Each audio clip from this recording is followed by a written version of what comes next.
Apa maksud peribahasa bercakap siang pandang-pandang, bercakap malam dengar-dengar? Assalamualaikum dan salam Sabah Maju Jaya.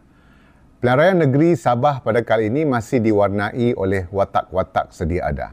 Ada yang berpenggal jadi wakil rakyat, pernah jadi timbalan menteri, menteri di Persekutuan dan Negeri, juga ada yang pernah menjadi ketua menteri. Ada hikmahnya, kerana dalam mendengar tawaran dan janji baharu mereka, rakyat berpeluang menilai sejauh mana track record mereka. Bukan hanya prestasi kerja, malah konsistensi pendirian mahupun apa yang pernah dicakap dan diungkap dalam ucapan-ucapan, khususnya mereka yang dijajah sebagai calon ketua menteri. Dalam video kali ini, izinkan saya mengulas berhubung retorik yang menggambarkan bahawa parti warisan dan presidennya, Datuk Seri Panglima Shafie Apdal adalah penyelamat Sabah dalam isu hak minyak dan gas sekaligus kedaulatan sempadan Sabah. Mari kita saksikan beberapa contoh. Sabah adalah tempat yang kaya. Kaya apa itu? Minyaknya, gasnya.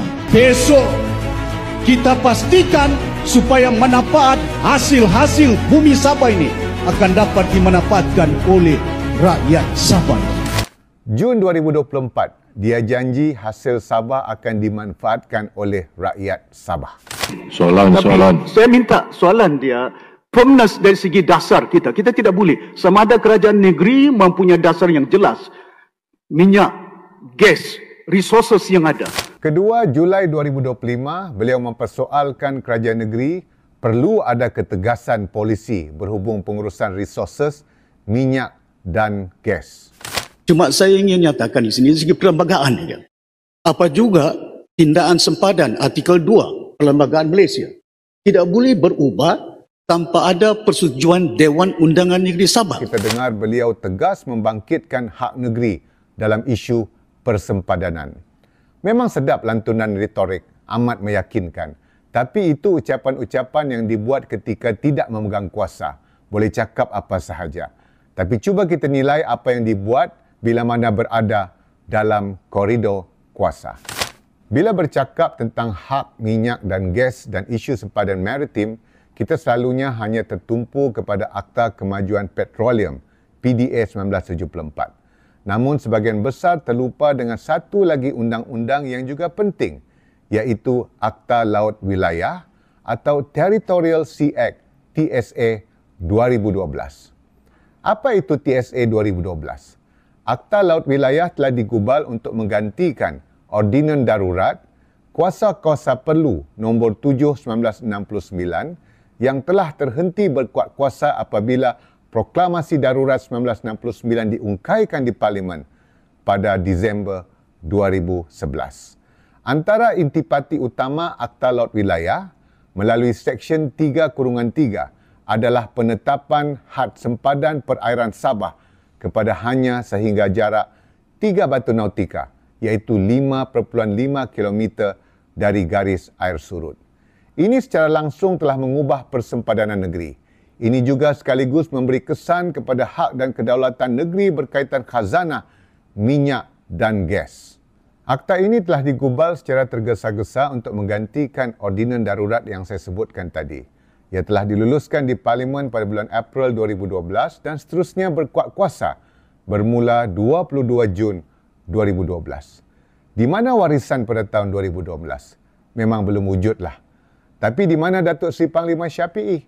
Beliau bukan saja seorang ahli parlimen sejak tahun 1995, malah seorang menteri kanan dalam kerajaan persekutuan dan pemimpin kanan iaitu Naib Presiden UMNO, parti yang mendominasi kerajaan persekutuan dan negeri Sabah pada masa itu. Hakikatnya sebelum sesuatu rang undang-undang dibentang di parlimen, ia perlu melalui proses rundingan dalam mesyuarat Kabinet Persekutuan dan pada masa itu Shafie adalah salah seorang menteri kanan dalam kabinet. Kita tahu Shafie adalah pemimpin yang cukup berpengaruh di Malaysia. Ini bukan orang lain cakap, malah ucapan beliau di Tawau pada 8 Oktober lalu juga menggambarkan pengaruh itu. Mari saksikan.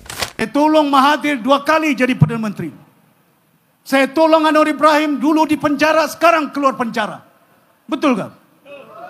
Saya bawa Datuk Najib menjadi Perdana Menteri. Orang tahu tidak tahu si Najib ini. Bukan calang-calang. Beliau bantu Tun Mahathir menjadi Perdana Menteri 2 kali.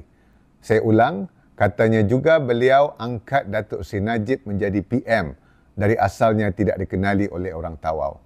Tapi malangnya ketika Datuk Seri Najib menjadi Perdana Menteri pada tahun 2012, beliau tidak pula boleh runding untuk pastikan Akta Laut Wilayah tidak menggugat hak dan kedaulatan Sabah.